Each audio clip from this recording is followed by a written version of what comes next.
사무엘상 30장을 보겠습니다.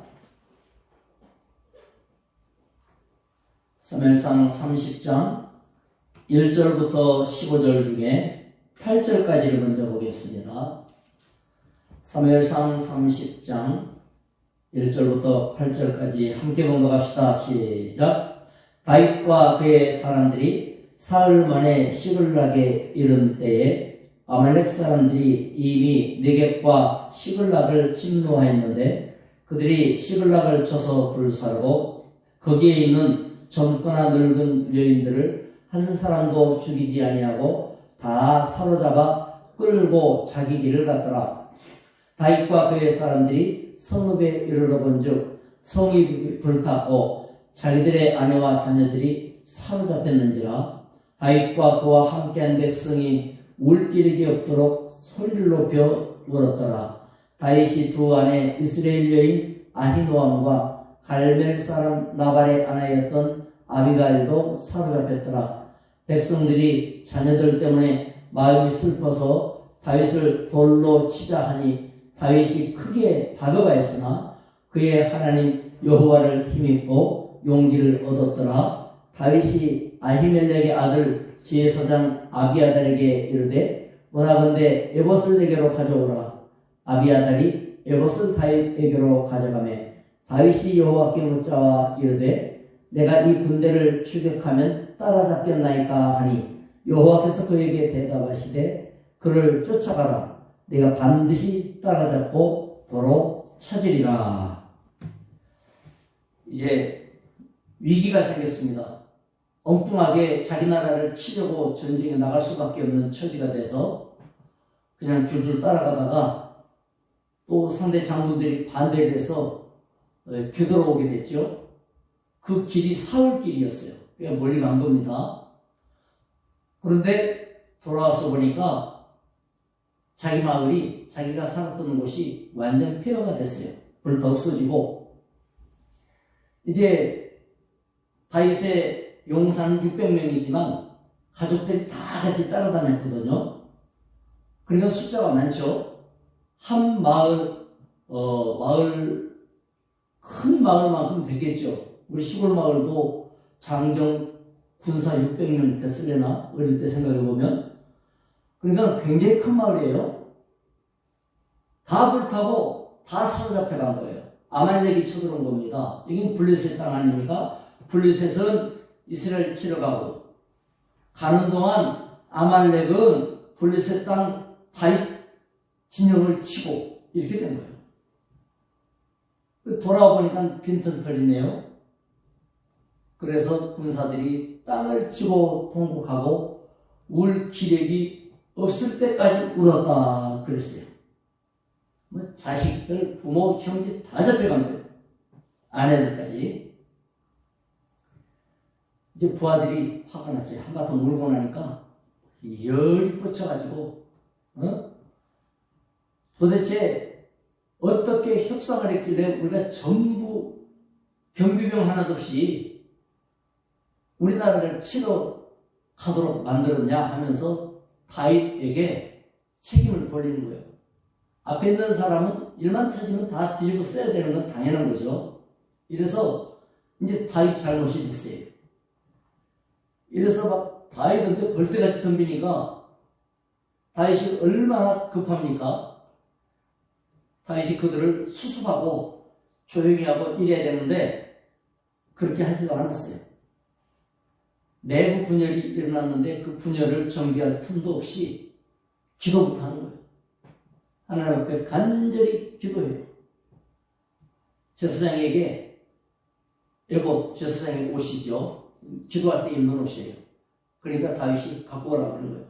제사장이 이제 아마 갖고 왔을 때 같이 기도하자는 뜻이겠죠. 기도했습니다. 하나님 아버지, 이거 어떻게 해야 됩니까? 지금이라도 쫓아가면 되겠습니까? 우리가 3일 길을 갔다가 오는 길인데 아말렉에 들어가 버렸으면 그 많은 아말렉은 그 세력이 컸거든요. 그런데 우리 이 작은 숫자로 그 아말렉의 세력을 잡을 수가 있겠습니까? 하고 기도를 한 겁니다.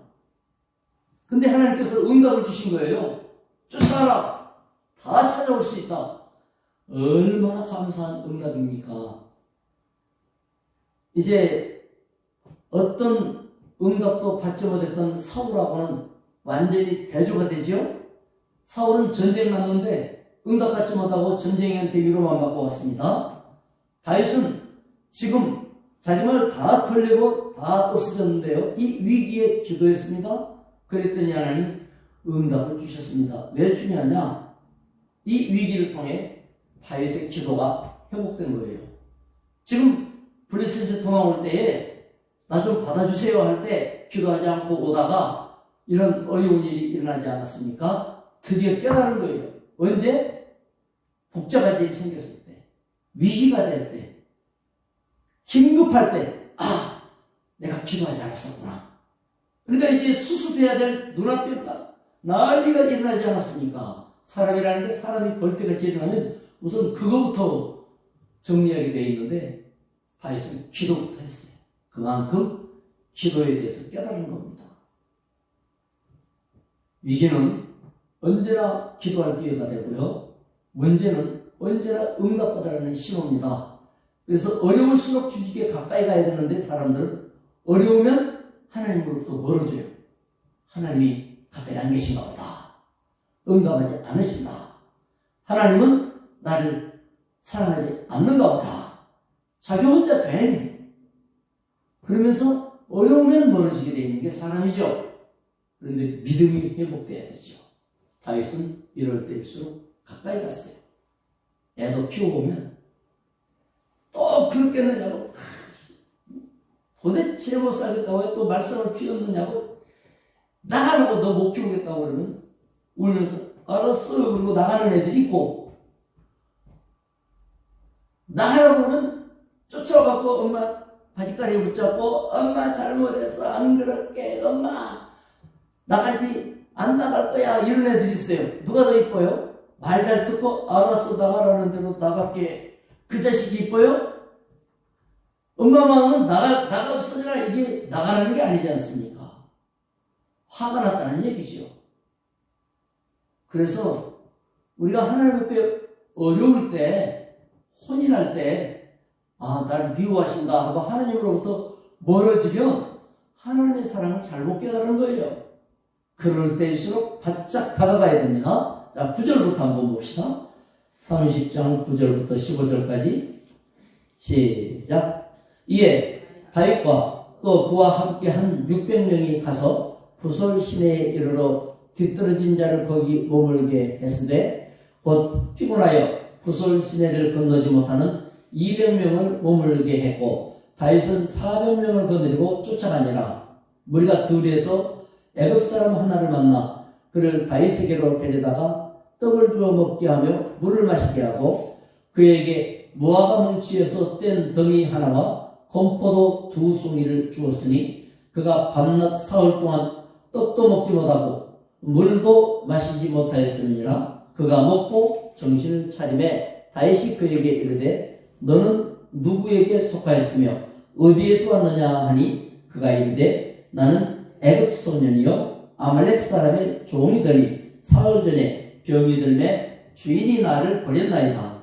우리가 그레스 사람의 남방과 유다에 속한 지방과 갈렙 남방을 침노하고 시글락을 불살랐나이다.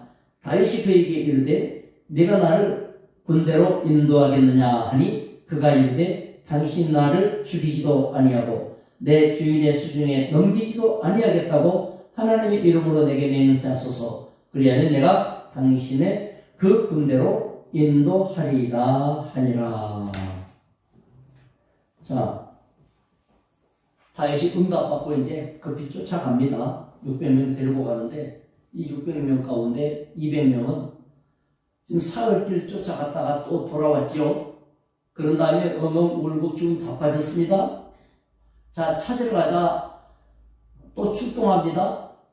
지쳐갖고 싸울 수 없어요. 그래서 시냇가를 건널 때 절절매는 사람들 너희들 여기 남아라. 남긴 사람이 200명. 아니 지금 숫자가 더 늘어나도 모자랄 판인데 있는 사람조차 떼어놓고 가야 될 형편이니 야 이걸 뭐라 그러느냐? 엎친데 덮쳤다 그러고, 이 눈 위에 설가 내렸다. 이게 설상가상 아닙니까? 눈 위에 설가 내렸다. 일이 꼬이면요, 진짜 이렇게 일이 꼬일 수가 있을까요? 나쁜 일이 한 가지만 파도가 오는 게 아니고 파도 위에 또 파도가 겹치고 이런 일이 벌어졌어요. 그런데 다윗은 그들을 남겨놓고 나머지 400만 데리고 다윗의 세력이 확 줄었어요. 3분의 1이 떨어진 거예요. 엄청난 겁니다. 엄청난 거예요. 방이 3칸이 다가 2칸이 된 거예요. 돈이 100만 원 갖고도 모자라는데 60만 원밖에 안 남은 거예요. 이게 보통 문제가 아니지 않습니까? 그러나 다윗은 하나님의 능력을 믿고 400명이라도 가자 하고 데리고 가는데 가다가 쓰러진 소년 하나를 만난 겁니다. 잘 먹여주고 격려를 했더니 얘가 일어났어요. 너는 누구냐 물어보니까 출신은 저 애굽 땅 출신인데 아말렉 사람의 종이래요. 그래서 자초지종을 말해봐라 하니까 자기 주인이랑 전쟁이 나왔답니다.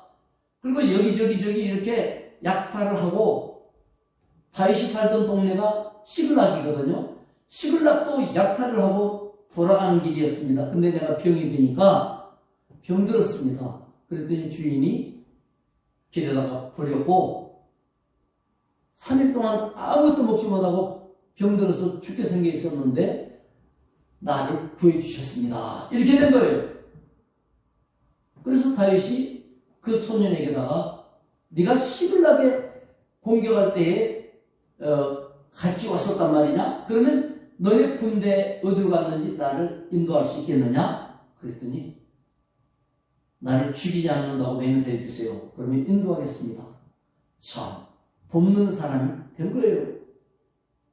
여러분, 이 애굽 노예가 아말렉에 끌려왔다가 다윗에게 천사 역할을 할 줄 누가 알았습니까? 병들어 죽게 된 걸 내버렸는데 주인은 버렸으나 다윗은 도왔어요. 보세요.